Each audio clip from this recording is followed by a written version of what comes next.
ओम शांति। श्रीमद् भगवद गीता प्रथमोध्याय।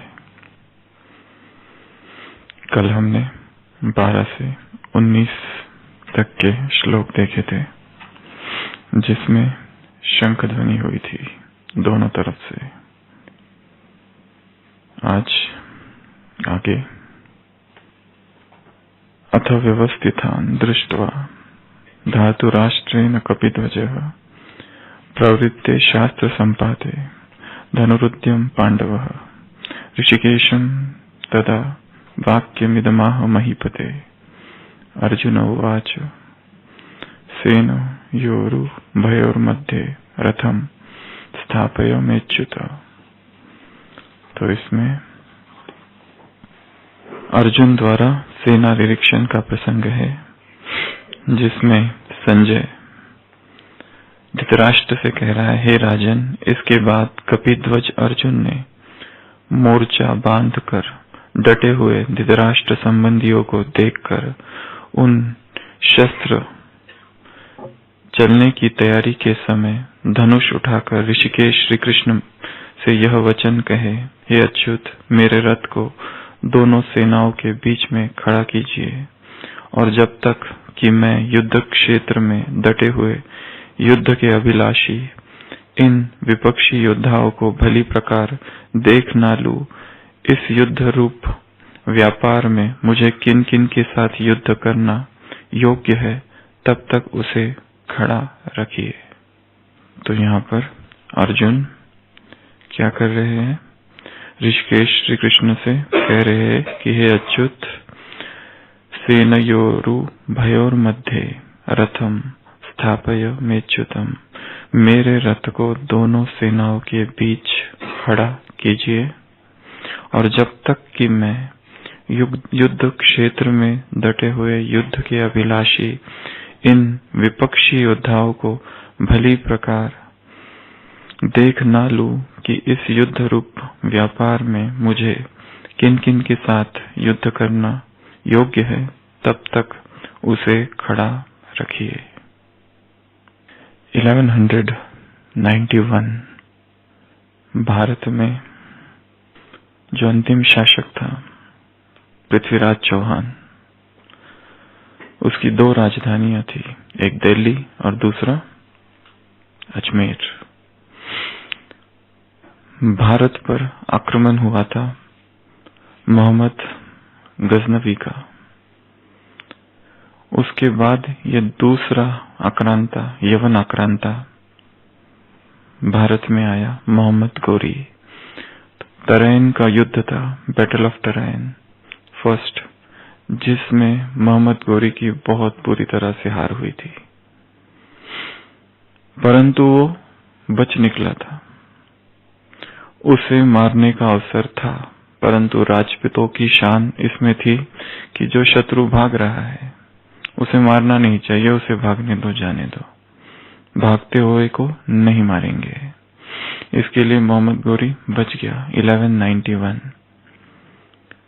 उसके बाद उसने बहुत जोर से तैयारी की मोहम्मद गोरी ने, और एक दूसरा आक्रमण किया भारत पर, और वो आक्रमण हुआ था 1192 में, 1 साल के बाद।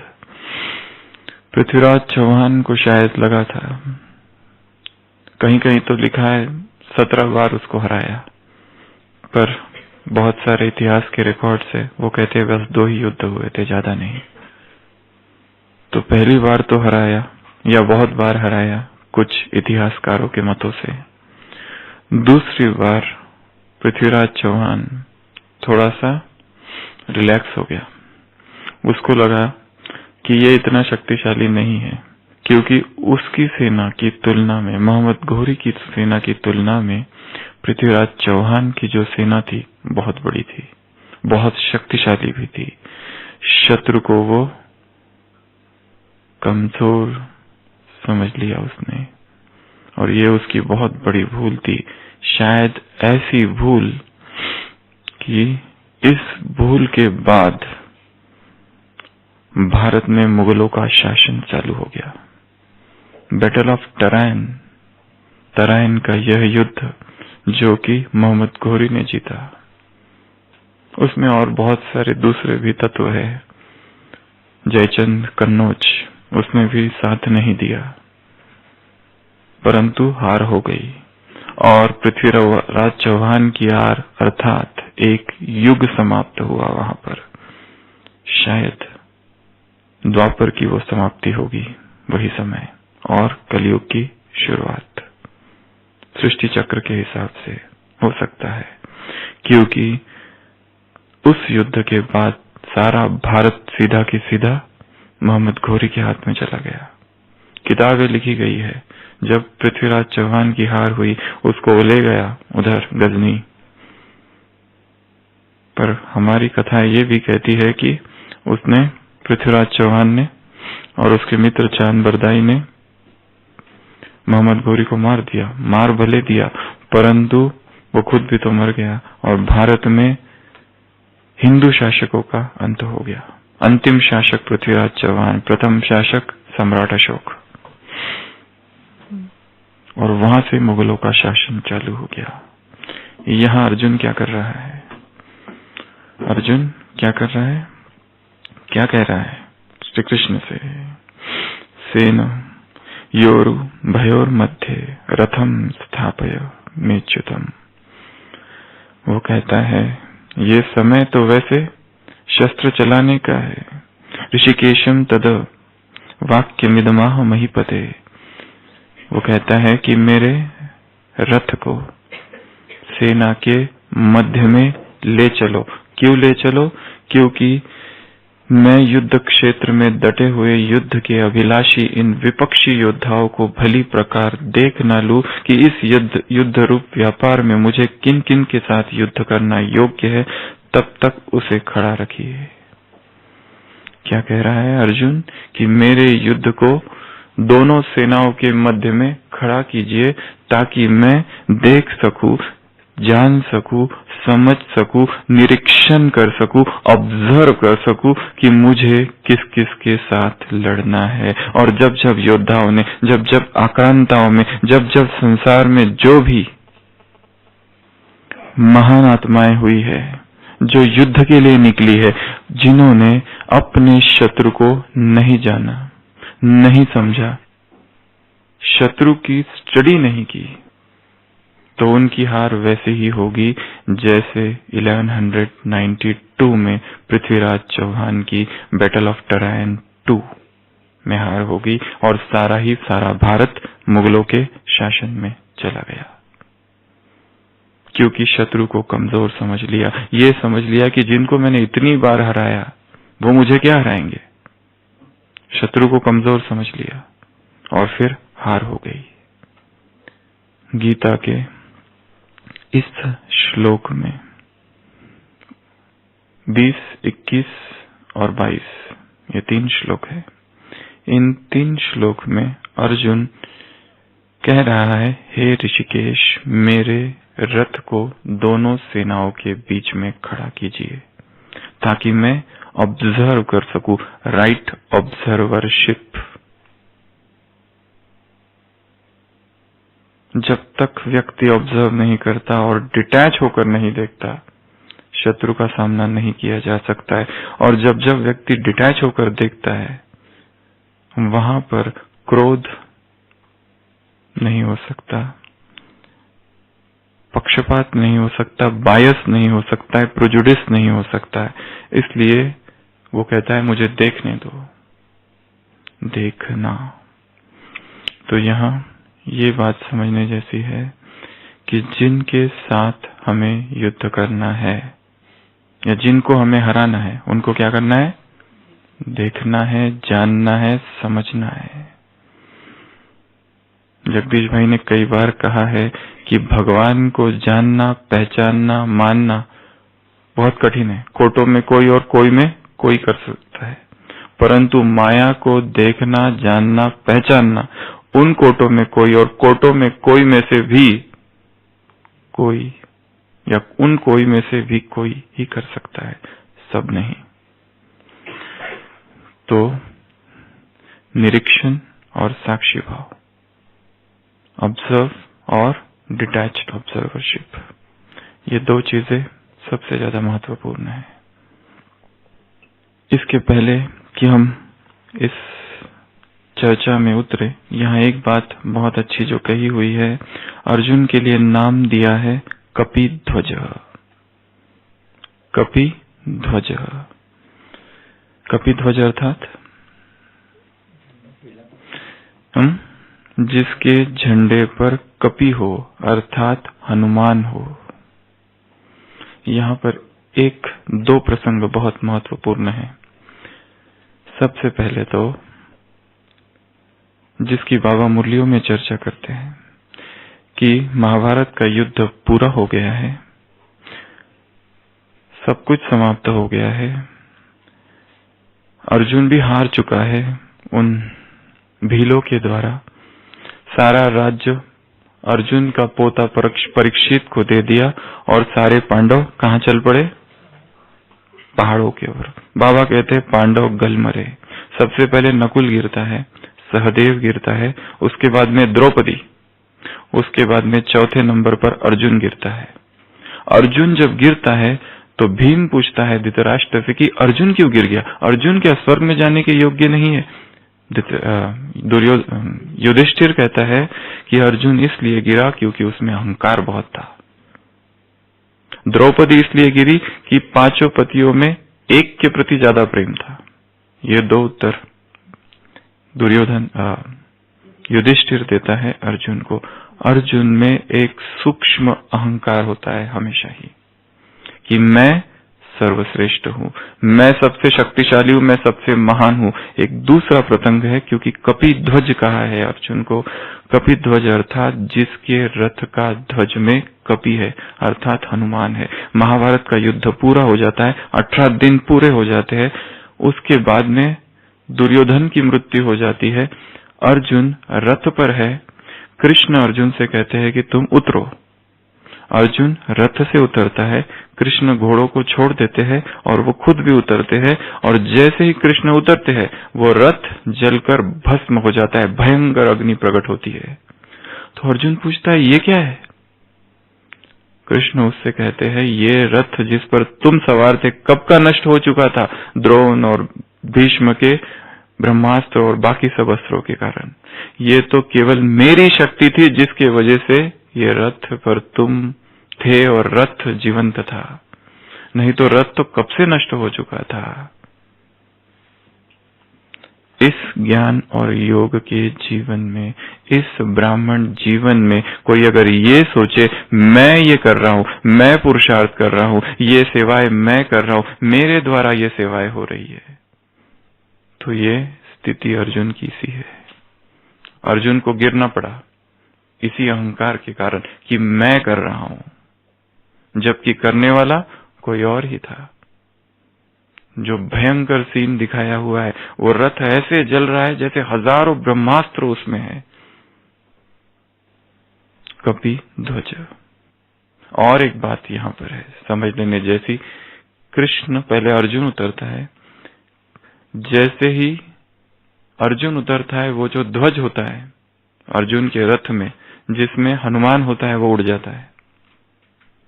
हनुमान प्रतीक वैराग का भी है।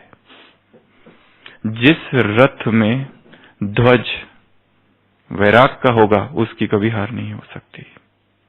एक दूसरा प्रसंग है जहां पर अर्जुन कृष्ण से कहते हैं आप मेरे रथ के ही नहीं मेरे मनोरथ के भी सारथी हो। मेरे जो इंटेंशंस है, मेरे जो भी जीवन के इंस्पिरेशन है, मैं जो भी कुछ कर रहा हूं उन सब के भी आप सारथी हो, रथ के और मनोरथ के।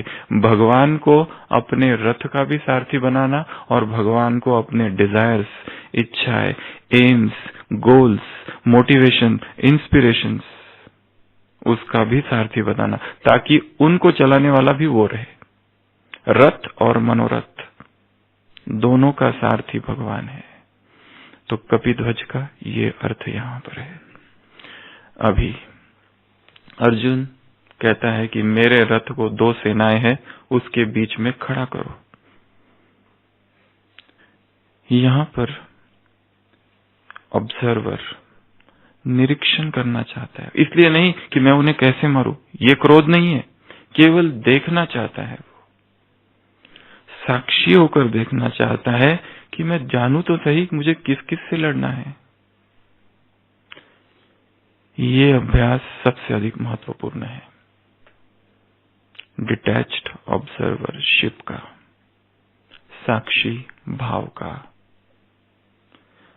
एक ब्राह्मण आत्मा को किन किन चीजों को साक्षी होकर देखना है, किन किन चीजों का डिटैच्ड भाव से निरीक्षण करना है, ऐसी 7 थिंग्स, 7 बातें हैं। किन किन चीजों का निरीक्षण करना है पहले आप बताओ, फिर हम थोड़ी चर्चा दूसरी करेंगे। डिटैच स्वयं को और संबंधियों को, पार्ट को, परिस्थितियों को, बीमारी को, पुरुषार्थ को, कमी कमजोरियों को, मन के संकल्प को। यहाँ अर्जुन किसको देखना चाहता है बीच में? जो शत्रु है। हमारे शत्रु कौन है? चाहे 2 प्रकार की लड़ाई है हमारी, एक आंतरिक लड़ाई या बाहर की लड़ाई। अंदर के शत्रु हो या बाहर के शत्रु हो, दोनों ही शत्रुओं को जानना बहुत जरूरी है। और जानने के लिए क्या चाहिए? डिटैच्ड ऑब्जर्वरशिप, संपूर्ण साक्षी, ना उनकी विशेषता ना गुण, कुछ नहीं, हम एकदम अलग है और केवल देख रहे हैं दोनों को। तो 7 चीजों में सबसे पहला है, किसको हमें साक्षी होकर देखना है? आत्मा के 5000 साल के पाठ को, एक। दूसरा स्वयं को, स्वयं को में भी इस जीवन को।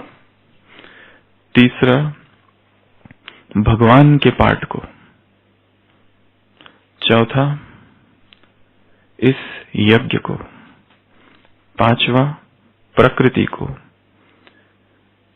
6वां इस संसार को एज अ ड्रामा। और 7वां समय को। तो इन 7 में इस चर्चा को हम करेंगे। What to see as a detached observer. क्योंकि जब तक हम डिटैच्ड ऑब्जर्वर नहीं होते, हमारा जो ऑब्जर्वेशन है वो गलत होगा। सबसे पहला है आत्मा के 5000 साल के पाठ को,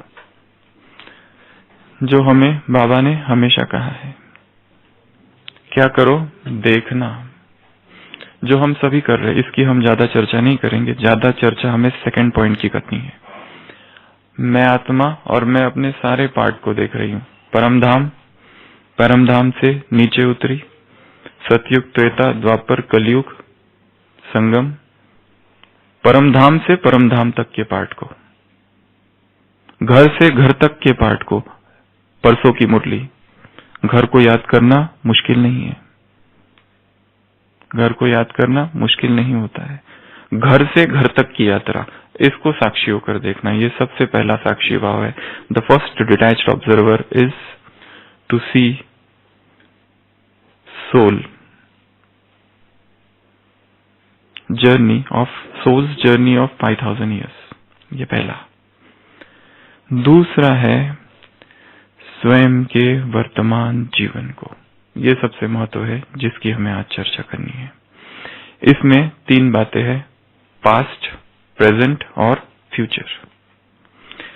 हर 3 बात में और 7 बातें। पास्ट, अतीत को देखना, वर्तमान को देखना और भविष्य को देखना। अब अतीत में 7 थिंग्स। सबसे पहले सारी घटनाएं, इस जीवन की बात कर रहे हैं, बचपन से यहां मेरा जन्म हुआ, बर्थ प्लेस, और यहां मैं हूं अभी। ये जो यात्रा है, इसमें आज तक जन्म से लेकर अब तक जितनी घटनाएं हुई है, सबको देखना। ऑब्जर्वर, जैसे कि कोई स्क्रीन है यहां पर, मैं उस स्क्रीन में देख रहा हूं। एक स्टेज है, उस स्टेज पर देख रहा हूं। क्या देख रहा हूं? मेरे जीवन में हुई सारी की सारी घटनाओं को, सब घटनाएं। मेरा जन्म कहां हुआ? मेरे घर, ये मेरा घर, माँ बाप, भाई बहन, मित्र संबंधी, स्कूल, सब कुछ साक्षी होकर देख रहे हैं। अज्ञान काल, जीवन में क्या क्या किया, सब कुछ देखना निरपेक्ष भाव से। ये नहीं कि ये मैंने गलती कर दी, मुझे पश्चाताप करना है, ऐसा नहीं। जैसे कल बता रहे थे the confessions of Saint Augustine, वहां पर सेंट ऑगस्टीन ने किताब जो लिखी गई है 400 AD, उसने उसके जीवन में जो कुछ भी हुआ सब कुछ लिखा। उसमें 13 चैप्टर्स है। फर्स्ट 9 चैप्टर्स उसने डिसाइड किया कि मेरा जन्म कहाँ हुआ, फिर जहां जन्म हुआ मेरा बचपन कैसा था, सब कुछ लिखा उसने। क्या क्या पाप किए, मॉरल सिंस, मीनियल सिंस, जो जो मैंने पाप किए, अपराध किए भगवान के खिलाफ, वो सब कुछ उसने इतना स्पष्ट लिखा। उसमें सब कुछ लिखा, मैंने ये किया, ये किया, ये किया, ये किया, ये किया। और फिर मुझे कैसा मैं क्रिश्चियनिटी की तरफ बढ़ा, कैसे मेरे जीवन में वो गुरु आ गया, सब कुछ लिखा। तो वो लिखने के लिए कितना साक्षी भाव चाहिए। इसके लिए हो सके तो अपना ही जीवन लिखना। परसों की मुरली, कुछ कुछ लोग अपने जीवन की हिस्ट्री लिखते हैं, नोट करते। तुम भी नोट करो कि हमने बाप को कितना याद किया। अपनी ही लाइफ स्टोरी लिखना। उसका फायदा क्या है? Detached observer. यहां जन्म हुआ, यहां मैं बढ़ा, फिर मैंने ये किया, फिर मैंने ये किया। तो डिटैच्ड ऑब्जर्वर में स्वयं के जीवन में सबसे पहले पास्ट की सारी घटनाओं को देखना, जन्म से लेकर तो अब तक जो कुछ भी किया, फर्स्ट। सेकंड, उसमें यह भी आ जाएगा कि कैसे हमको भगवान मिला, भगवान मिलने के बाद कौन कौन सी जीवन में घटनाएं हुई, pre realisation story and post realisation story. Pre realisation जीवन क्या था, पोस्ट रियलाइजेशन जीवन क्या था। प्री रियलाइजेशन माया, पोस्ट रियलाइजेशन माया। Pre realisation barriers and obstacles, post realisation barriers, obstacles, impedance, क्या क्या हुआ, वो सब कुछ देखना। बस कितना अच्छा अभ्यास है, पहला। दूसरा देखना है संकल्पों को, अपने ही संकल्प। ये मैं नहीं हूं, ये है संकल्प, और ये मैं हूं। मैं अलग, संकल्प अलग। कौन से? पास्ट के, अभी के नहीं। हम अभी पास्ट की चर्चा कर रहे हैं। पास्ट में मेरे जीवन में बचपन से लेकर अब तक क्या क्या संकल्प रहे, ये लिखना या देखना। पास्ट में मेरे जीवन में क्या क्या संकल्प रहे, पास्ट, प्रेजेंट, फ्यूचर। उसमें सबसे पहले बताया पास्ट में हैपनिंग्स, घटनाएं देख रहे हैं। दूसरा है संकल्प कैसे रहे, पास्ट के सारे संकल्प, बचपन से लेकर अब तक। बचपन में मैं क्या सोचता था, क्या मुझे चाहिए था, क्या मुझे पाना था, वो सारे संकल्प। तीसरा, बचपन से लेकर तो पास्ट में अब तक मैंने क्या क्या बोला, बोल।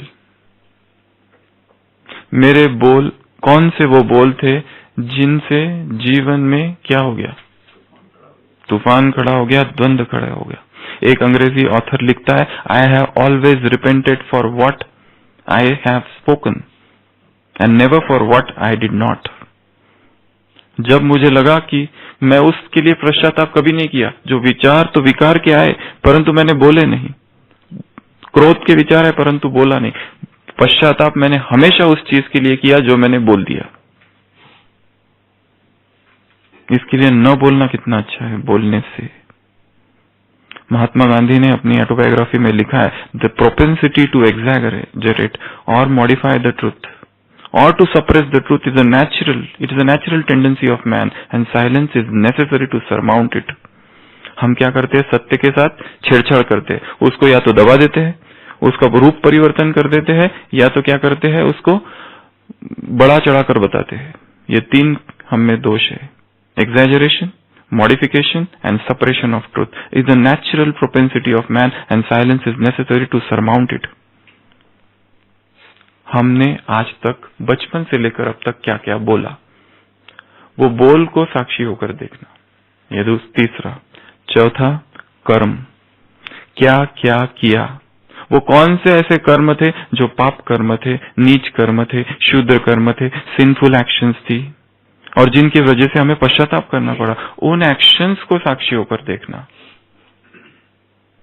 नेक्स्ट, संबंध संपर्क, ऑल रिलेशनशिप्स, मेरे पास्ट के जीवन में जो भी बचपन से लेकर अब तक जो संबंध है, ऐसे वो कौन से संबंध थे जिन्होंने मुझे दुख दिया, मुझे पश्चाताप करना पड़ा, जिन संबंधों में मैं बहुत अधिक इन्वॉल्व हो गया, वो कौन से संबंध थे, उनको मुझे साक्षी होकर देखना है। सिक्स्थ, हिसाब किताब, सारे के सारे कार्मिक अकाउंट्स को देखना, मेरे जीवन के क्या क्या कार्मिक अकाउंट्स है उसको साक्षी होकर देखना। सर्व बीमारियों को साक्षी होकर देखना, मेरे जीवन में कौन कौन सी बीमारी आई, कैंसर आया, फ्रैक्चर आया, सर्दी खांसी आई, कभी एडमिट होना पड़ा, हार्ट प्रॉब्लम आई, क्या आया, जितने भी sum total of all the diseases, उन सब डिसीजेस को क्या करना, यहां से यहां तक साक्षी होकर के देखना, बीमारियों को, बीमारियां। और सातवां, विकार, जो यहां बाबा बात कर रहे हैं, जो अर्जुन बीच में जाके खड़ा हो गया है, किस लिए खड़ा हो गया है, देखने के लिए कि मेरे जो शत्रु है वो कितने शक्तिशाली है, मेरे जो शत्रु है वो क्या कर रहा है, मेरे जो शत्रु है वो कैसे है, वो जान रहा है। विकारों को साक्षी होकर देखना, क्रोध को साक्षी होकर देखना, क्रोध को कैसे जीतेंगे, साक्षी भाव से। काम को साक्षी होकर देखना, क्रोध, काम, लोभ, ये ऐसे विकार है कि जितना इनसे लड़ाई करो द्वंद्व चालू ही रहता है। विधि क्या है, देखना, काम आया, देखो क्या है उसमें और चला गया, देखने से ही वो नष्ट हो जाएगा। डिटैच्ड ऑब्जर्वर, सारे विकार, केवल एक नहीं, सारे कैसे आए और कैसे गए, आए तो किस मार्ग से आए, उनमें शक्ति कौन सी है, उनकी पॉजिटिव पॉइंट्स कौन सी है, स्मार्ट अप्रोच, सब कुछ उनके विषय में। तो विकारों को, तो पास्ट में ये 7 चीजों को निरीक्षण करना, राइट ऑब्जर्वरशिप, डिटैच्ड ऑब्जर्वरशिप, देखना। सबसे पहला क्या बताया, घटनाएं, बचपन से लेकर अब तक पास्ट में क्या क्या घटनाएं हुई। दूसरा, संकल्प, बोल, कर्म, संबंध संपर्क, हिसाब किताब और विकार। उसी तरह वर्तमान में अभी मुझे साक्षी होकर देखना है सारी घटनाओं को जो हो रही है, उन घटनाओं को साक्षी होकर देखना है, एक। दूसरा, संकल्प को, अभी मेरे वर्तमान में क्या संकल्प चल रहे। तीसरा, बोल। चौथा, कर्म। पांचवा, संबंध संपर्क। छठवां, हिसाब किताब, अभी जो हिसाब किताब चालू है उनको क्या करना है, साक्षी होकर देखना। और सातवां, क्या अभी कोई विकार है, अभी काम, अभी क्रोध, अभी लोभ, अभी मोह, अभी अहंकार कितना है, कैसा है, उसको साक्षी होकर देखना। वर्तमान, अभी भविष्य में सबसे पहले घटनाएं क्या हो सकती है, एक। दूसरा, संकल्प कैसे होने चाहिए। तीसरा, बोल। चौथा, कर्म कैसे होने चाहिए, अभी से देख लेना। फिर संबंध संपर्क कैसे होने चाहिए, क्योंकि पुराने संबंध संपर्क का अनुभव है। तुम बुजुर्ग हो, तुम अनुभवी हो, धोखा नहीं खा सकते, माया को हराने वाले, नागी हार खाने वाले, अनुभवी अर्थात संपन्न, भरपूर, एक भी शक्ति की कमी नहीं है, सहन करने की, सामना करने की सारी शक्ति है। अनुभवी अर्थात चेहरे पर झलक फलक, काका जी, पिताजी, अनुभवी, ये सारी परिभाषाएं अलग अलग मुरलियों में अनुभवी की। और कल भी कहा था, तुम कौन हो? ग्रैंड सायर, भीष्म पितामह, अनुभवी।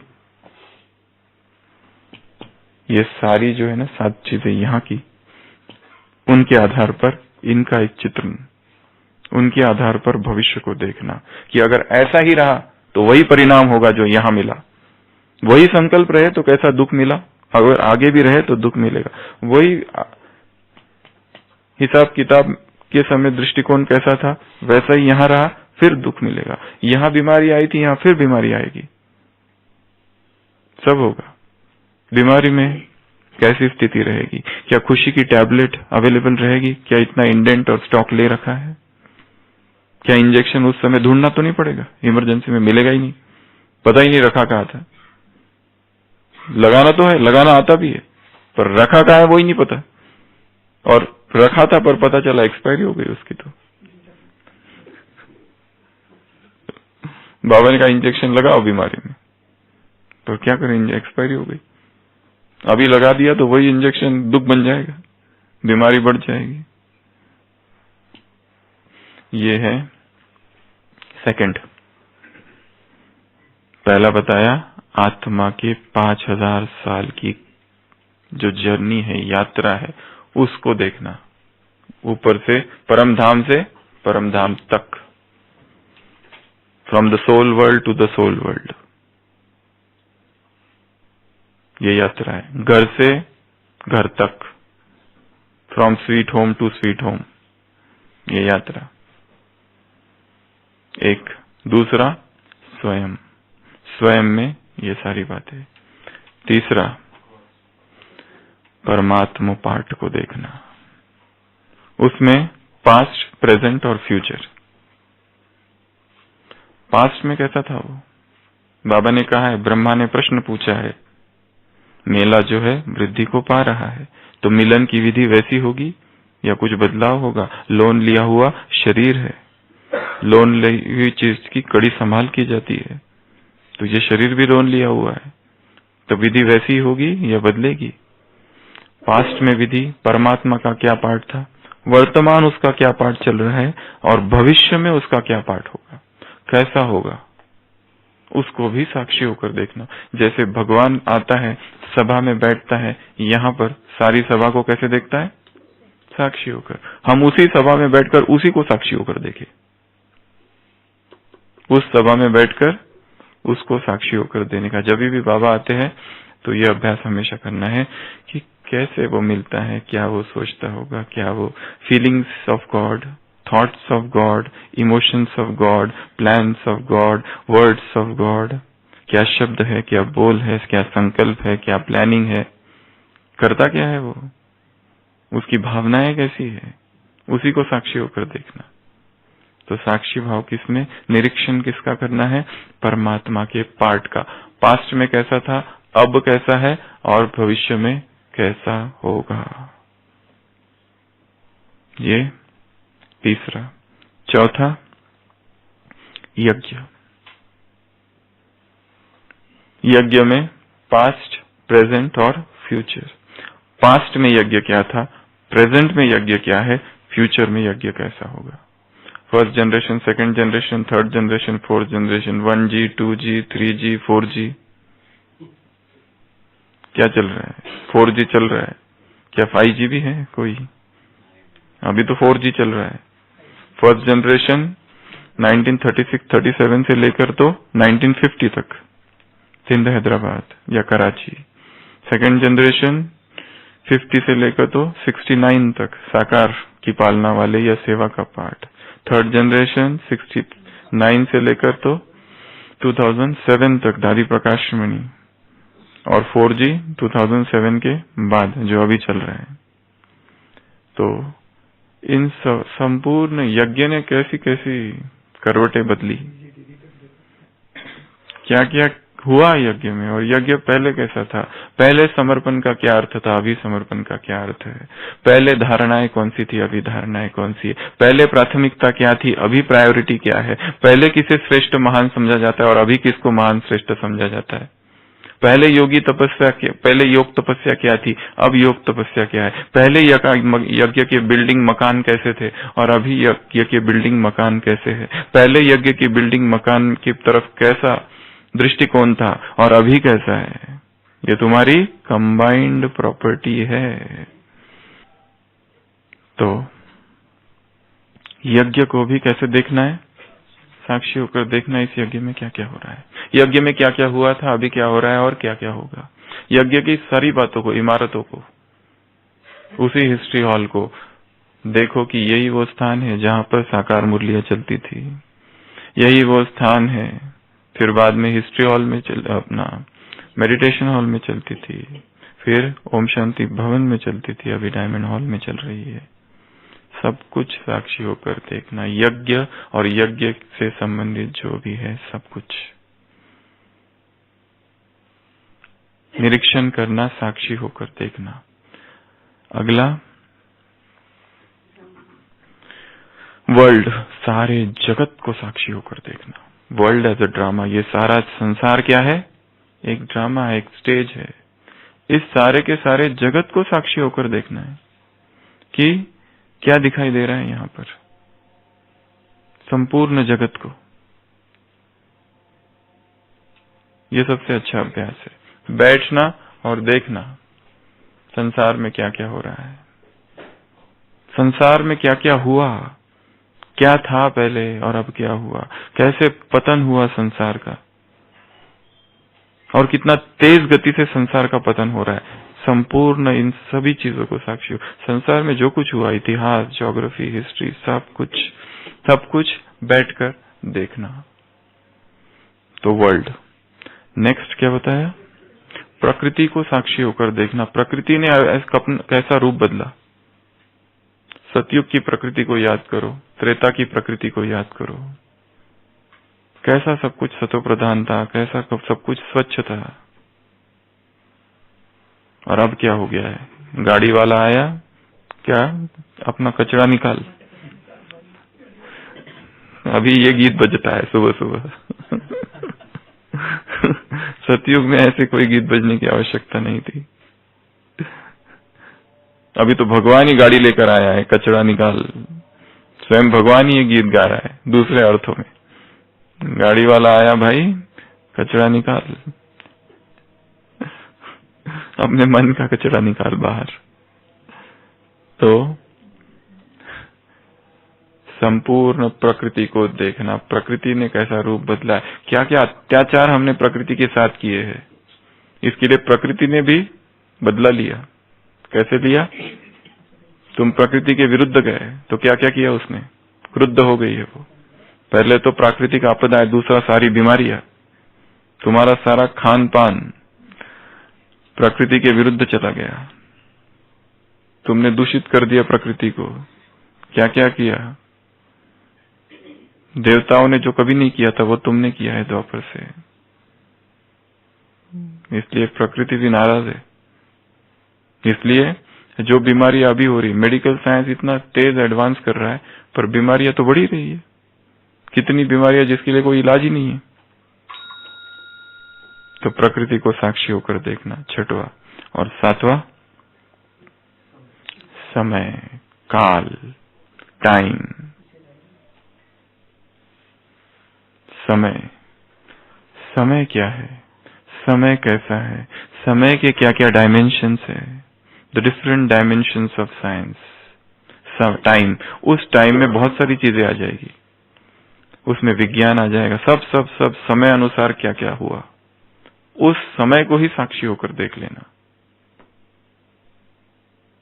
समय कैसे परिवर्तन हुआ, या समय परिवर्तन नहीं हुआ, हम परिवर्तन हुए, वो तो अपरिवर्तनशील है, वो तो साक्षी है। समय सबसे बड़ा साक्षी है, कुछ नहीं करता है, वो देखता है सबको। उस समय ने सब देखा है, समय की गोद में ही सारा खेल हो रहा है। इसलिए समय को भी साक्षी होकर देखना। तो यहाँ अर्जुन क्या कह रहा है कि मेरे रथ को बीच में ले चलो ताकि मैं देख सकूं, सेन योरु भयोर मध्य रथम स्थापय मेच्युत।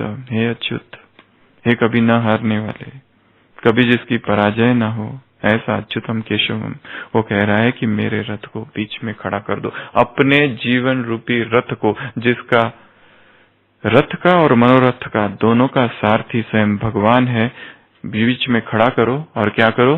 साक्षी होकर देखो। किस किस को साक्षी होकर देखो? आत्मा के 84 जन्म को, आत्मा के 5000 साल के पाठ को, आत्मा की यात्रा परमधाम से परमधाम तक। दूसरा, इस वर्तमान जीवन को। तीसरा परमात्मा को। चौथा, इस यज्ञ को। पांचवा, प्रकृति को।